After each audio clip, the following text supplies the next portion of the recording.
there it is. In the precise language of the engineer, it's called a jet propulsion gas turbine. To you and me, it's the jet engine, one of the marvels of this century of marvels. When they start it up, stand back. Its deep-throated voice will climb to the shrieking of 1,000 fiends.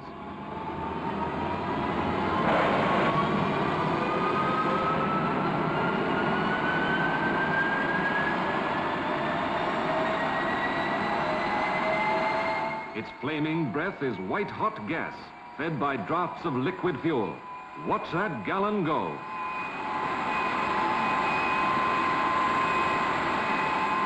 And all around, the straining fury of its power sets the very air a-shudder.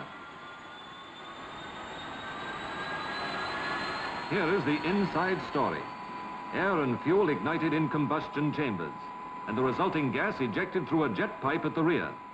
Now, in the path of the rushing gas, insert a bladed wheel, a turbine. Link the turbine to a powerful fan, so placed as to ram the air into the combustion chambers under pressure. Let the gas drive the turbine and the fan. Under fierce compression, the temperature rises, and the expanding gas roars from the jet pipe with tremendous force. This is the turbine jet, the power that is driving the fighters of today through the sonic barrier. Now, on the forward end of the shafting system, mount an air screw. Here is another new means of propulsion, the turbine propeller, the engine that is opening fresh vistas of simplicity, efficiency, speed.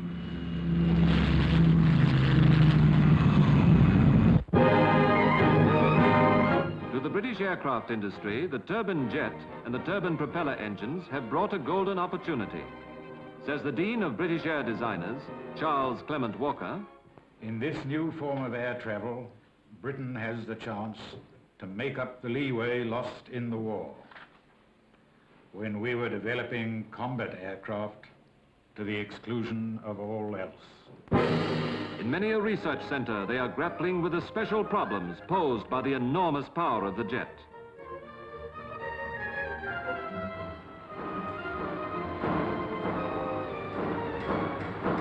And as Britain's new prototypes take shape, planes which many believe will give her a leading edge in the competition of the sky, a glimpse of the future they are heralding is given by the well-known airline executive, Peter Masefield.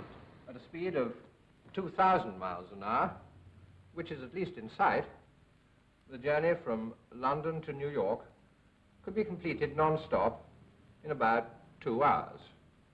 And because New York time is 5 hours back on London time, passengers could leave London after lunch, say at 2 o'clock in the afternoon, and arrive in New York for an 11 o'clock coach the same morning. So as far as the clock goes, they would arrive 3 hours before they started. No wonder that amid such promise of adventure, the rising generation should desert all loyalties to the footplate and the fire brigade, should crane its neck skyward to the streaking silver that bespeaks tomorrow. There's a meteor! Look, an 852! SRA-1, fighting flying boat. Gosh, what? It's upside down! A Hawker N746. That's a vampire.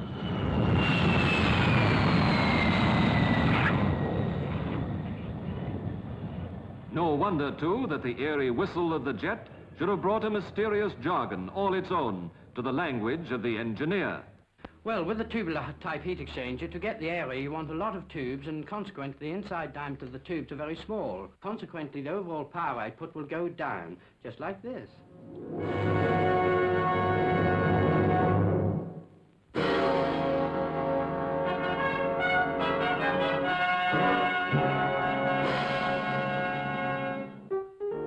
It began in the year 1926. Remember 1926, when the symbol of Great Britain was a famous bowler hat, when America stood silent at Valentino's grave, when Suzanne Longlong was queen of the center court at Wimbledon, when Donahue was booting home the winners.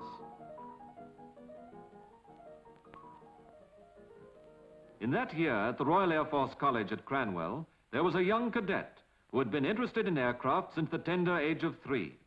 His name, Frank Whittle. Now in his 19th year, Cadet Whittle wrote a thesis. His idea was not new. 2,000 years ago, Hero of Alexandria had thought of it. Later, in the pages of history, Newton had given it his passing attention. But Whittle believed that this idea could fly.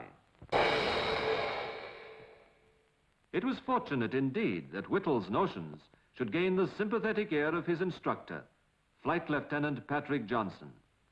Doubly fortunate that Johnson happened to be well acquainted with the world of patents. That's right. Well, come and tell me about it. Have you got time now? Yes, certainly. Fine. Well, look. This represents a centrifugal type compressor, like an enlarged supercharger. I use this to pull in air at the front and to compress it into combustion chambers, like this, where the injection and burning of fuel heats and expands the air and gives it enough energy to drive a turbine, which drives the compressor, after which the air still has enough energy to give a high velocity propelling jet. Have you ever patented anything? No, I don't know a thing about it. Does a patent both publish and protect? That is the whole point of patents. But one thing's essential. File a patent application before touting the thing round. Otherwise, you haven't a hope. I'll tell you what. Let's rough out a specification now. Oh, what? Fine. What do we do? Well, you make a rather better sketch, and I'll get on with the clever bit, the writing. Okay. And so, with the specifications of an idea tucked under his arm, Johnson walked through London's stately Inns of Court to the patent office.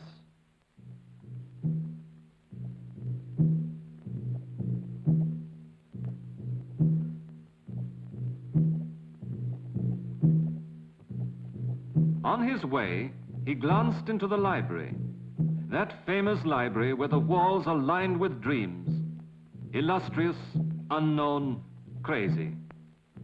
Would this dream fade forgotten too? Or might it usher in a revolution in technology? In the county of Leicestershire stands the town of Lutterworth. Here John Wycliffe was born. From here Thomas Cook organized his first tour. And here too, in a disused foundry, a little company set out to bring the idea of the jet to roaring life. Here, Whittle and his associates started up the age of the gas turbine, and in so doing, embarked on the inventor's long road of discouragement and danger.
England heard little of all this, but what it heard convinced it that this idea could only fly in the face of all experience.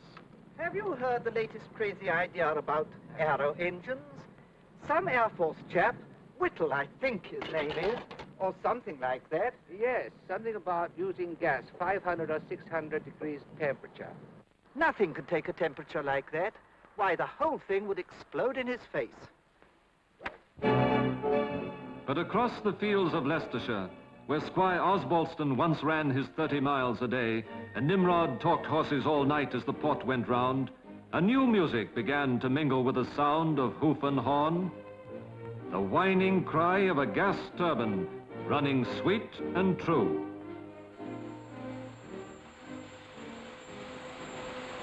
But as yet, only for a moment.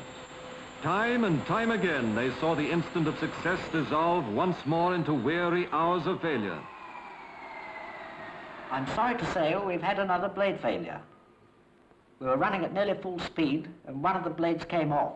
If we can only get another 50 degrees centigrade, it will do the trick. Yes, please do. I'm sure we're almost there. They were almost there. And in the final months of World War II, the idea was not only aloft, but on active service. And as the British meteors tore into the flying bombs, jet met jet in combat.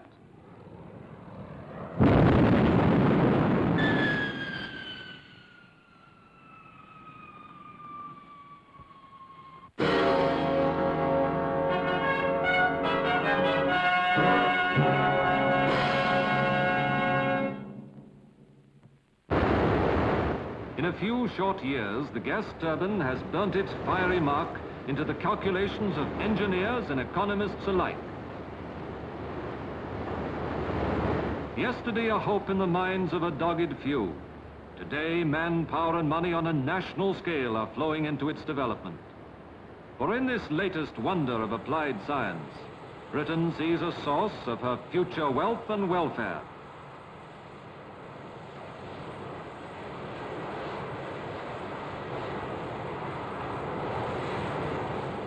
To the birthplace of the jet are coming students from all the world to take their first peep at this child of Britain's brains.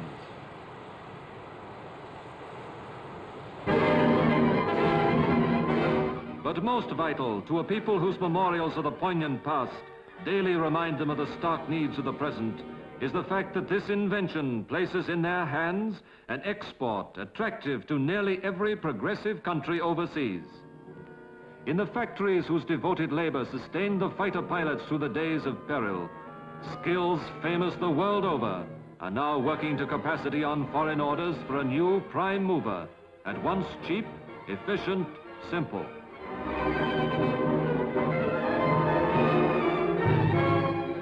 And in the heart of London, the company which pioneered the jet now adds to Britain's earnings of foreign currency by the sale of licenses abroad. Prepared to grant your company a license under these patents and an option under the other 300 or so which apply to gas turbines in general, on the terms I gave you yesterday. Meanwhile, screaming from the rooftops to the stratosphere, the jet is opening realms of height and speed hitherto unknown to British test pilots like John Cunningham and John Derry. The greatest height we've been to so far has been 59,446 feet. That is nearly 12 miles high and about double the height of Everest. We have exceeded the speed of sound in the DH-108, in which we've done most of the work. And contrary to opinion, this has no physical effect on the human body. History, they say, is but a series of exploded ideas. Each day, each hour, the jet propulsion gas turbine is making history before our eyes, piling record upon record, breaking record, shattering the accepted ideas and limits of the piston engine age.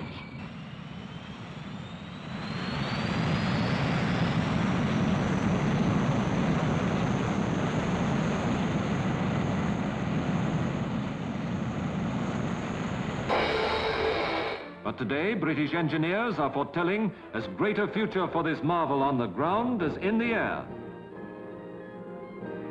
In workshops which were known to Watt and Stevenson, they are now forging a second industrial revolution based on the gas turbine.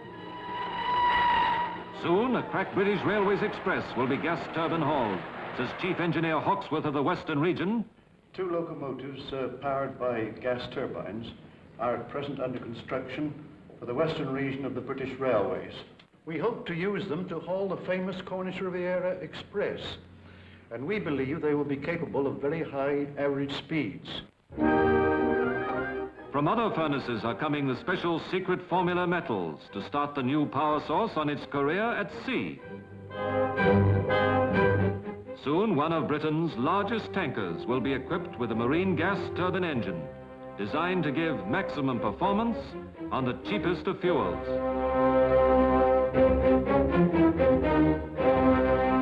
I've just had a communication from the company in which they say that our gas turbine is nearly ready. We're all ready to accommodate it and test it out under sea-going conditions. But Captain McDougall will not be the first skipper to sail under gas, for already under trial is the first gas turbine warship, His Majesty's experimental gunboat number 2009. By land and sea and air, the story is the same. From Britain's laboratories and factories and airfields, the whistle of the jet is spreading all around the globe, a contribution of dimensions yet unfathomed to mankind's mastery of space and speed and power.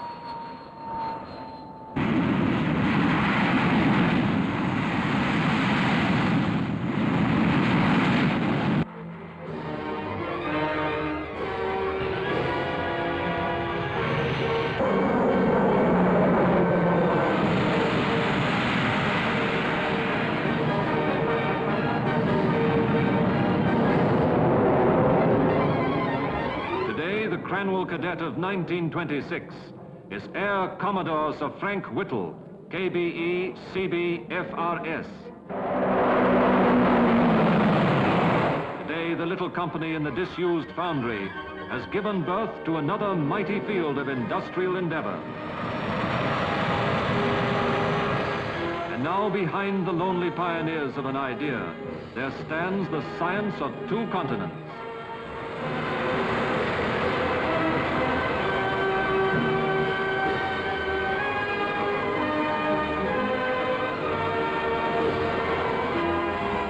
A century ago, the jet propulsion gas turbine did not exist. In a quarter century, it has given us a vision of the sounds and shapes of future time. What wonders will the jet have wrought? A quarter century from now.